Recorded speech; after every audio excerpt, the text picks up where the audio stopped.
कहानी की शुरुआत होती है एक ऐसी दुनिया से जो हम जैसे आम लोगों की सोच से बहुत परे है। इस दुनिया में इंसान ऐसे खतरनाक और वहशी जानवरों के साथ रहते थे जिनके साथ जीवन की कल्पना करना भी नामुमकिन लगता है। यहाँ एक रेगिस्तान था जिसके बीचों बीच एक रहस्यमयी टावर था और उसके आसपास हर वक्त काले बादल और बिजली रहती थी। इसके बाद हम एडमिरल नाम के एक आदमी की शिप को देखते हैं जो रेगिस्तान को पार करते हुए इसी टावर की ओर बढ़ रही थी। पर अचानक रास्ते में डायाब्लॉस नाम के एक राक्षसी जानवर ने उन पर जानलेवा हमला कर दिया। वो अपने भारी भरकम शरीर से एडमिरल की शिप को पलटने के लिए बढ़ा तो एडमिरल ने शिप को घुमाकर उसके रास्ते से हटने की कोशिश की। उसकी ये तरकीब कामयाब रही, लेकिन बदकिस्मती से हैंडलर को शिप में से गिरने से बचाने के चक्कर में हंटर नाम का एक लड़का खुद शिप से बाहर गिर गया और बेचारा वहीं छूट गया। दूसरी ओर धरती पर कैप्टन नैटली आर्टेमिस अपनी सिक्योरिटी टीम के साथ एक मिशन पर थी। वो यहाँ पर फौजियों की एक दूसरी टीम को ढूंढने की मिशन पर आए थे।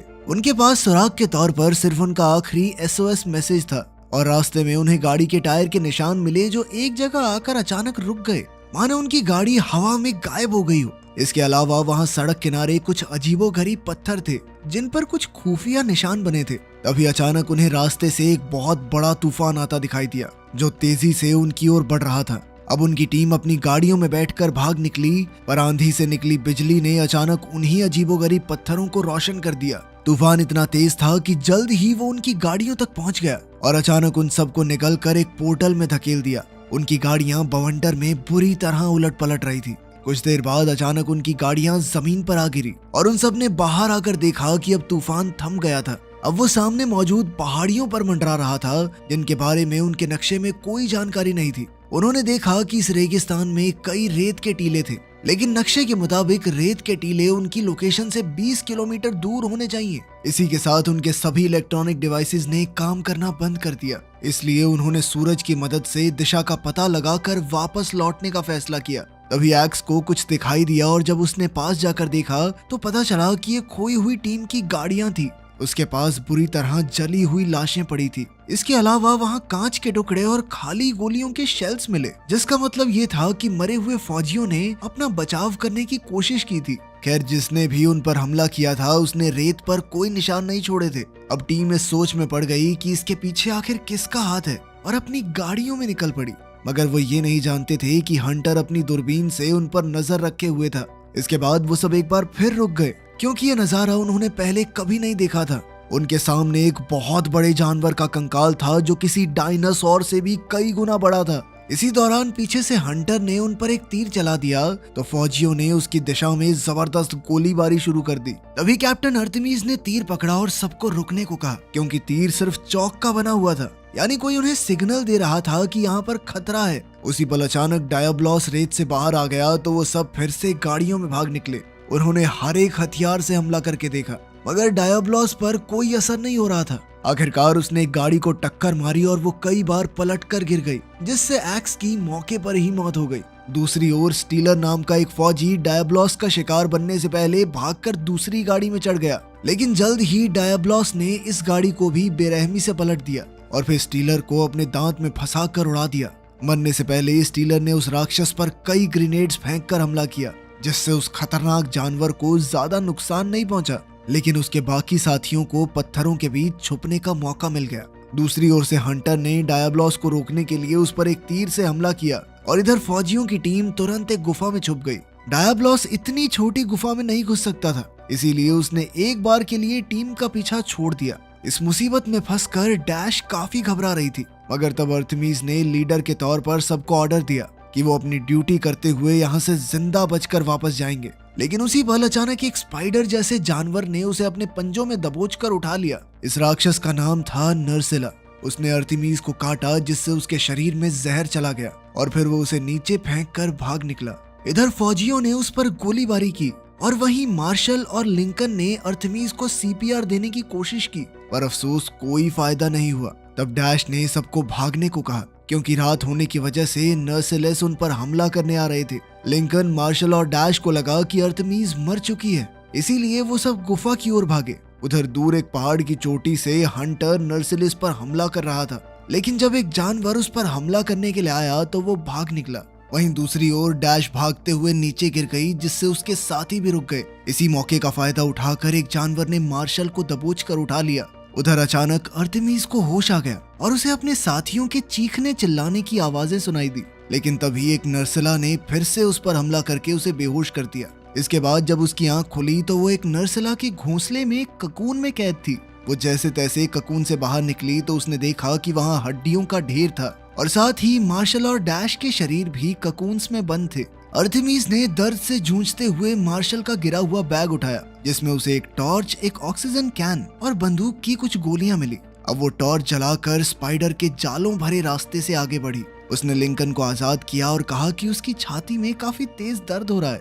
अब अर्थमीस लिंकन को कंधा देकर बाहर की ओर लेकर गई, लेकिन अचानक उसकी टॉर्च बंद पड़ गई। उसी पल एक नर्सला उनके सामने आ गया तो अर्थमीस ने आग से मशाल जलाकर उसे दूर हटाने की कोशिश की। और इसी दौरान लिंकन के शरीर का दर्द बढ़ गया तो उसने अपनी शर्ट फाड़ कर देखा कि उसके जख्म पर अंडे पनप रहे थे। अचानक नर्सला ने उसे अपने पंजों में दबोच लिया। जैसे ही वो अर्थमीस को पकड़ने के लिए आगे बढ़ा तो उसने आग पर ऑक्सीजन छिड़क कर पूरे घोंसले में आग लगा दी। अर्थमीस जैसे तैसे रेंग कर घोंसले से बाहर निकलने वाली थी कि ऐन वक्त पर एक नर्सला ने उसकी टांग पकड़कर उसे वापस खींच लिया।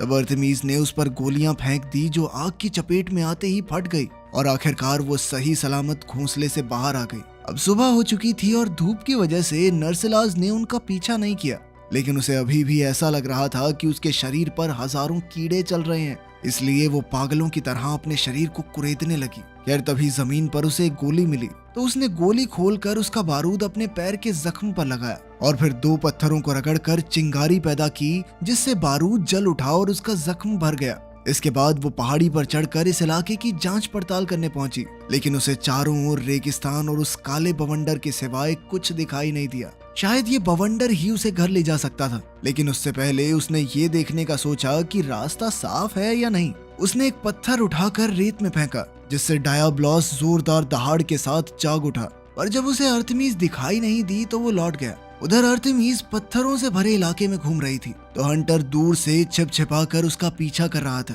कुछ देर बाद अर्थमीस को एक टूटा फूटा जहाज मिला तो उसे लगा कि शायद यहाँ से पानी मिल जाएगा, मगर उस बर्तन में सिर्फ रेत भरी थी। इसके बाद वो बाकी की शिप में घूम रही थी तो अचानक हंटर ने पीछे से कूदकर उसकी गर्दन पर चाकू रख दिया, लेकिन अर्थमीस भी कोई कच्ची खिलाड़ी नहीं थी, इसीलिए उसने हंटर को मुंह तोड़ जवाब दिया। जल्द ही दोनों में जबरदस्त हाथापाई शुरू हो गई, लेकिन कोई एक दूसरे से कम नहीं था। तभी अचानक अर्थमीस ने हंटर का ही चाकू उसके कंधे में घोंप दिया, पर फिर भी हंटर उस पर हावी होकर मुकाबला जीत गया। फिर उसने अर्थमीस के हाथ बांध दिए और उसे अपनी खुफिया गुफा की ओर ले गया। उसने अर्थमीस को तेज चलने को कहा क्योंकि रात होने पर नर्सिला मकड़ियां उन पर हमला कर देंगी, लेकिन अर्थमीस जमीन पर गिर गई और उसने बड़ी ही चालाकी से एक कांच का टुकड़ा उठा लिया। इसके बाद वो दोनों हंटर की गुफा में पहुंचे, जहां हंटर ने पानी पिया और पत्थरों पर लगी हुई काई खाई, लेकिन उसने अर्थमीस को कुछ नहीं दिया। जब अर्थमीस ने कुछ कहने की कोशिश की तो उसने उसे शांत कर दिया, क्योंकि बाहर नर्सिलाज उन पर घात लगाए बैठे थे। खैर बाद में हंटर ने जड़ी बूटियों से एक खास मरहम बनाकर अपने कंधे के जख्म पर लगाई। फिर उसने 2 छोटी छोटी मूर्तियों की पूजा की। इसके बाद अर्थमीस सोने का नाटक करने लगी, मगर असल में वो अपने हाथों की रस्सियों को कांच के उस टुकड़े से काट रही थी। फिर अगली सुबह हंटर बाहर के हालात देखने गया, पर जब वो वापस आया तो उसने देखा कि अर्थमीस तो वहाँ है ही नहीं। उसी समय अर्थमीस ने पीछे से उस पर हमला करके उसे बांध दिया। फिर वो हंटर के बाउल से पानी पीने लगी तो हंटर ने अपने पैर से बाउल गिरा दिया ताकि वो पानी ना पी सके। वो दोनों एक दूसरे की भाषा तो समझते नहीं थे, तो गालियां देने का कोई फायदा था नहीं, इसीलिए अर्थमीस ने गुस्से में उसकी मूर्तियां तोड़ डाली। ये देखकर हंटर आग बबूला हो उठा और अर्थमीस पर हमला करने के लिए कूद पड़ा। दोनों में जबरदस्त लड़ाई शुरू हो गई और वो लड़ते लड़ते गुफा से बाहर आ गए। अचानक हंटर लुढ़कते हुए नर्सिला के घोंसले में जा गिरा, पर ऐन वक्त पर अर्थमीस ने उसे हाथ थमाकर उसकी जान बचाई। उसने हंटर को ऊपर खींचा और उसकी रस्सियां काट दी ताकि उसे समझ आए कि अर्थमीस उसकी दुश्मन नहीं है। फिर उसने हंटर को चॉकलेट का एक टुकड़ा दिया, जिसे खाकर हंटर को बहुत अच्छा लगा। बाद में हंटर ने उसे अपनी पोटली में से पीने का पानी दिया। इसके बाद वो दोनों चलते चलते पहाड़ी इलाके के किनारे तक आ पहुंचे। फिर उन्होंने जैसे तैसे एक दूसरे को समझाया कि उन्हें कुछ भी करके बवंडर तक पहुंचना होगा, मगर रास्ते में उन्हें डायब्लॉस का सामना करना होगा। अर्थमीस ने कहा कि उन्हें मिलिट्री के पास वापस जाकर हथियार लाने चाहिए, लेकिन हंटर ने उसे जैसे तैसे समझाया कि ये बंदूकें इन जानवरों का कुछ नहीं बिगाड़ सकती। फिर वो उसे अपने साथ एक नर्सिला के घोंसले तक ले आया और कहा कि अगर वो एक स्पाइडर को मारकर उसका जहर इकट्ठा कर ले तो उसकी मदद से वो डायब्लॉस को हरा सकते हैं। अर्थमिस उसके प्लान से सहमत थी और वो खुद नर्सिला का शिकार बनने को तैयार हो गई ताकि हंटर उसका जहर निकाल सके। जैसे ही सूरज डूबा तो वो पत्थरों के इलाके में जाकर नर्सिला का ध्यान आकर्षित करने के लिए गाना गाने लगी। उनका प्लान कामयाब रहा और जैसे ही एक नर्सिला वहां आया तो अर्थमिस तुरंत अपने बिछाए हुए जाल की तरफ भागी। अचानक नर्सिला का पैर एक रस्सी में फंस गया और हंटर ने ऊपर से कूदकर अपनी भारी भरकम तलवार से उसके सर के 2 टुकड़े कर दिए। फिर उन्होंने उसका डंक भी काट लिया और बाकी नर्सिलास के आने से पहले वहां से भाग निकले। फिर वो दोनों अपनी गुफा में गए जहां हंटर ने अर्थमिस को बताया कि वो मूर्तियां जो उसने तोड़ दी वो उसके मर चुके माँ बाप की थी। अगले दिन उन्होंने अपने प्लान को अंजाम देना शुरू किया। उन्होंने नर्सिला का डंक एक तीर के आगे बांध दिया और फिर टूटी हुई शिप में एक जाल बिछाया। हंटर ने अर्थमिस को कुछ हथियार दिए जिनमें से एक ताकतवर हुक था और साथ ही 2 ऐसे ब्लेड्स थे जिनको एक साथ रगड़ने पर आग निकलती थी। तो सबसे पहले उन्होंने एक लकड़ी का बर्तन सीधा रेगिस्तान में फेंक दिया, जिसके बाद डायब्लॉस गुस्से में अपनी नींद से जाग उठा। अर्थमिस और हंटर अपने हथियार लेकर भाग निकले और डायब्लॉस तेजी से उनका पीछा करने लगा, पर अचानक डायब्लॉस रेत के अंदर छुप गया जिससे वो दोनों वहीं रुक गए। अब अर्थमिस ने खुद को डायब्लॉस के सामने शिकार की तरह पेश करने का फैसला किया, जबकि हंटर अपने हथियार लेने दौड़ा, मगर दौड़ते हुए उसके माँ बाप की मूर्तियां नीचे गिर गई। जैसे ही हंटर उन्हें उठाने के लिए रुका तो डायब्लॉस ने अचानक रेत से निकलकर उस पर हमला कर दिया। तब हंटर ने बिना समय गवाए जहर वाला तीर चलाया जो सीधा उसकी आंख में जा लगा। इससे डायब्लॉस को इतना गुस्सा आया कि वो हंटर को खत्म करने के लिए दौड़ा, लेकिन अर्थमिस ने पीछे से उस पर अपनी मशीन गन से वार करके उसका ध्यान भटकाया। अब डायब्लॉस को जहर के कारण सब कुछ धुंधला दिख रहा था, पर फिर भी गोलियां उसका कुछ नहीं बिगाड़ पाई। उसने दौड़कर अर्थमिस की गाड़ी को उड़ाकर दूर फेंक दिया। जैसे तैसे अर्थमिस गाड़ी से बाहर निकली, जिसके बाद डायब्लॉस फिर उसके पीछे पड़ गया। इसी मौके का फायदा उठाकर हंटर उसके सर पर कूद गया और उसके बीचों बीच अपनी तलवार घोंप दी। बदकिस्मती से वो इतनी अंदर तक नहीं गई और डायब्लॉस ने अपना सर झटक कर उसे दूर खड़ी गाड़ी पर फेंक दिया। खैर अब भी अर्थमिस ने हिम्मत नहीं हारी। उसने अपना हुक डायब्लॉस के सर में अटका दिया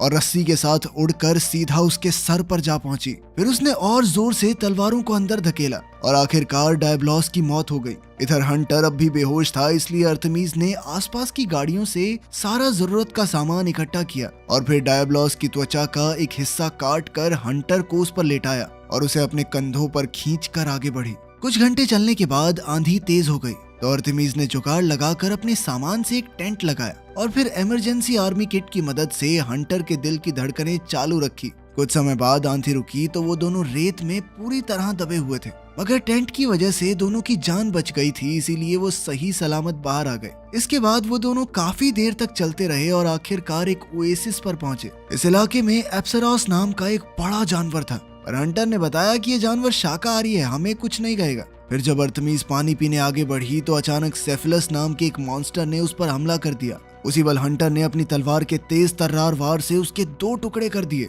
और बाद में वो दोनों उसी को पकाकर खाने लगे। खाना खाने के बाद जल्द ही रात हो गई, पर तभी अचानक ओएसिस में आग लग गई, जिसे देखकर वो काफी घबरा गए। असल में एक और अजीब से जानवर ने वहां हमला कर दिया था और ये आज तक के मॉन्स्टर्स में से सबसे बड़ा और भयानक था। इसका नाम था रैथलॉस और ये किसी ड्रैगन की तरह अपने मुंह से आग उगलता था। अचानक डरे हुए एप्रिकॉस का झुंड रैथलॉस से बचकर भागता हुआ वहां आ पहुंचा। हंटर तो उनसे बचकर छुप गया, मगर अर्थमिस का पैर मुड़ गया और वो जमीन पर ही गिर गई। उसे लगा कि वो एप्रिकॉस के नीचे दबकर ही मर जाएगी, मगर तभी अचानक एक आदमी उसके सामने आया। इस आदमी का नाम था एडमिरल, जिसे हमने कहानी की शुरुआत में देखा था। उसने अपनी आग उगलने वाली तलवार की मदद से एप्रिकॉस को अर्थमिस के पास आने से रोका। तभी अर्थमिस ने भी एडमिरल की तरह खड़े होकर अपने ब्लेड से आग निकाली। उधर हंटर भागते हुए एक पहाड़ी की चोटी तक आ गया। तभी वो पीछे से आ रहे एप्रिकॉस के झुंड के साथ नीचे गिरने ही वाला था कि ऐन वक्त पर हैंडलर ने रस्सी पर आकर उसे गिरने से बचा लिया। सारे एप्रिकॉस के जाने के बाद अर्थमिस ने एडमिरल का शुक्रिया अदा किया तो एडमिरल ने इंग्लिश में जवाब दिया, जिसे सुनकर अर्थमिस हैरान हो गई। जिसके बाद एडमिरल ने उसे एक ही मुक्के में बेहोश कर दिया। बाद में जब उसकी आंख खुली तो वो एक शिप में एक पिंजरे के अंदर कैद थी और एडमिरल के साथ ही उसे देख रहे थे। इधर हंटर उसे कैद में देखकर काफी दुखी था, पर इस वक्त वो कुछ नहीं कर सकता था। हंटर के जाने के बाद अर्थमिस ने देखा कि उसके पैरों के नीचे एक ताला था, इसलिए उसने एक बेंच की मदद से ताला तोड़कर दरवाजा खोल लिया और सीधा किचन में जा पहुंची। जैसे ही उसने एक चाकू चुराने की कोशिश की तो अचानक एडमिरल की बिल्ली जैसी दिखने वाली शेफ पलीसो को देखकर वो डर गई। उसने अर्थमीज को कुछ भी उठाने नहीं दिया। तभी हंटर ने वहां आकर उसे खुशखबरी दी कि अब वो आजाद है। फिर हंटर अर्थमीज को एडमिरल के पास ले गया, जिसने अर्थमीज की हथकड़ियां खोली और उससे अपनी गलत फहमी के लिए माफी मांगी। असल में एडमिरल धरती के लोगों से पहले भी मिल चुका था और वो जानता था कि उन्होंने अपने प्लेनेट का क्या हाल किया है। वहीं से उसने इंसानों की भाषा भी सीखी थी। खैर, फिर उसने अर्थमीज को समझाया कि अभी वो एक दूसरी दुनिया में पहुंच चुके हैं और इस सब की वजह है वो स्काई टावर, जो काले बवंडर से घिरे पहाड़ की चोटी पर मौजूद है। इसे जरूर किसी पुरानी सभ्यता ने बनाया होगा, जो आज के मुकाबले काफी ज्यादा आधुनिक रही होगी। उस सभ्यता के लोग एक दुनिया से दूसरी में जाया करते थे, पर शायद अब किसी वजह से खुद ही खत्म हो गए। एडमिरल को शक था कि धरती का जरूर इससे कुछ लेना देना है। अब उनका मिशन था इस टावर तक पहुंचना, लेकिन रास्ते में रेथेलॉस उनके लिए खतरनाक अड़चन बनकर खड़ा है। एडमिरल ने कहा कि अगर अर्थमीज रेथेलॉस को हराने में उनकी मदद करेगी तो बदले में वो उसे घर पहुंचाने की पूरी कोशिश करेंगे। यह सुनकर अर्थमीज उनका साथ देने को राजी हो गई। फिर अगली सुबह पूरी टीम पहाड़ी के लिए निकल पड़ी और कई घंटों की मुश्किल चढ़ाई के बाद आखिरकार वो टावर तक पहुंच गए। स्काई टावर लावा पर खड़ा था और एडमिरल को लगा कि इसी से शायद उसे शक्ति मिलती होगी। खैर, जैसे ही वो टावर की ओर बढ़े तो रास्ते में उन्हें कांच के टुकड़े मिले, जिसका मतलब ये था कि रेथेलॉस उनके करीब है। तब एडमिरल ने सबको बताया कि अपने मुंह से आग उगलने से ठीक पहले रेथेलॉस की ताकत सबसे कम होती है, क्योंकि उसके शरीर की पूरी जान आग को बनाने में लग जाती है। अब पूरी टीम अलग अलग हिस्सों में बंटकर रेथेलॉस का सामना करने को तैयार हो गई। अचानक रेथेलॉस ने आग उगलकर उनके कुछ सिपाहियों को भस्म कर दिया और फिर टावर के रास्ते के बीचों बीच खड़ा हो गया। अब एडमिरल उस पर हमला करने के लिए आगे बढ़ा तो अर्थमीज और हंटर अपने हथियारों के साथ उसके पीछे आए। उनके बाकी साथियों ने भी उनकी मदद करने की कोशिश की, मगर रेथेलॉस ने सबको उठाकर दूर फेंक दिया। उसी पल अचानक टावर के आसपास मौजूद खास निशान रोशन हो गए। अब उन तीनों ने मिलकर रेथेलॉस पर कई हमले किए, लेकिन ये भी रेथेलॉस को हराने के लिए काफी नहीं थे।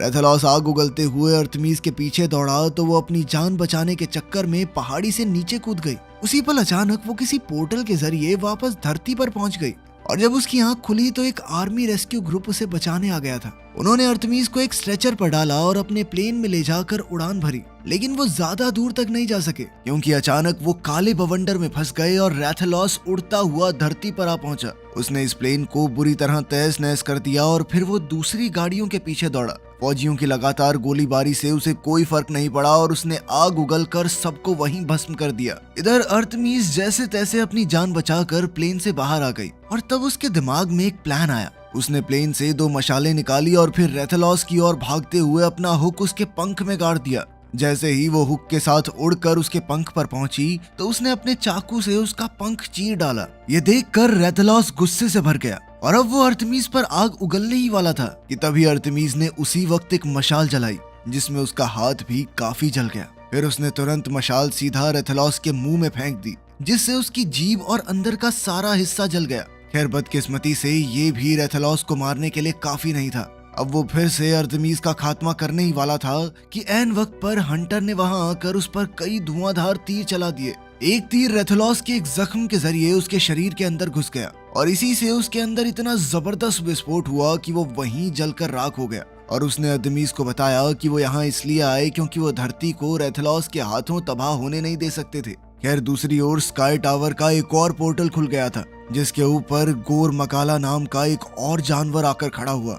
अब अर्थमीज ने एडमिरल और हंटर के साथ वापस उस दुनिया में जाकर उस टावर को तबाह करने का फैसला किया, ताकि इन जानवरों का चक्कर हमेशा हमेशा के लिए खत्म हो जाए। अर्थमीज, हंटर और एडमिरल ने एक साथ उस जानवर पर हमला करके उसे वापस पोर्टल में भेज दिया और खुद भी उसका खात्मा करने के लिए वापस उस दुनिया में पहुंच गए। कहानी के आखिर में हमने देखा कि एक रहस्यमयी आदमी टावर के ऊपर से ये सब देख रहा था। वीडियो पसंद आई तो लाइक कर देना, चैनल को सब्सक्राइब कर लेना। मिलते हैं अगली वीडियो में।